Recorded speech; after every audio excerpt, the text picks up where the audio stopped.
Oke, Assalamualaikum warahmatullahi wabarakatuh.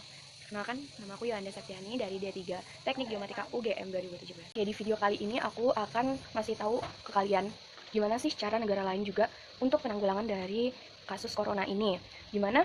Pertama, kita lihat ke negara Singapura dan Korea Selatan. Di mana Singapura dan Korea Selatan itu tidak melakukan yang namanya lockdown, tapi mereka melakukan 4 hal ini. Yang pertama yaitu pemerintah cepat menginterferensi sebelum terjadi lonjakan kasus. Maka dengan itu pemerintah harus menyediain rumah sakit apa aja yang mau ditunjuk sebagai kasus corona ini, terus alat-alatnya harus lengkap, dan dokter dan susternya pun harus disiapkan dengan baik gitu loh, supaya yang lain tuh kayak tenaga terdepannya itu emang harus kuat.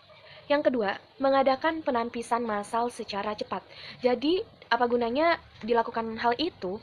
Supaya yang terkena corona tersebut yang positif segera langsung diisolasi. Dia tuh tidak keluyuran keluar, tidak berpaparan dengan orang lain agar virusnya tidak terkena ke orang lain. Makanya dilakukanlah secara massal dengan cepat. Jadi tahu yang positif siapa yang harus diisolasi. Yang ketiga yaitu melacak sesebaran yang terkena kasus positif terhadap corona dan segera mengisolasi pasien baru.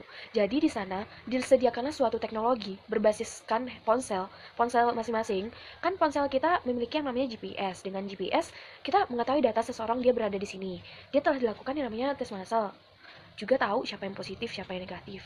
Langsung diisolasi dan kita tahu keberadaannya, dia pernah kemana, awalnya dari mana. Pemerintah itu memberikan data secara transparan kepada warganya. Jadi, warga Indonesia, jika kita mencontoh Korea Selatan, warga Indonesia sendiri itu juga bisa tahu, oh jadi di daerah saya yang terkena corona siapa aja, di mana, riwayatnya kemana saja. Jadi kita tahu. Jadi kita sebelum mau masuk ke zona dia yang pernah lewatin, kita udah tahu. Jadi kita gak akan ngelewatin sana, kayak gitu. Jadi pemerintah lebih transparan lagi. Jadi dari 4 yang tadi kita dapat meniru. Mana tahu dengan gak hanya dengan melockdown, dengan 4 tadi juga kita bisa menanggulangi penurunan kasus corona. Seperti yang telah dilakukan oleh Yogyakarta. Mereka membuat suatu web di mana bisa diakses segala orang dan mengetahui berapa pasien yang terkena corona dan orang dalam pantauan dan segalanya dengan suatu peta. Jadi di situ masyarakat tahu sekitar 3 kilometer berapa orang yang terkena corona dan sekitar 5 kilometer siapa yang terkena dan 7 kilometer berapa orangnya. Jadi itu secara transparan orang tahu. Jadi orang lebih was-was untuk keluar rumah. Mungkin dari video ini hanya itu yang aku bisa sampaikan.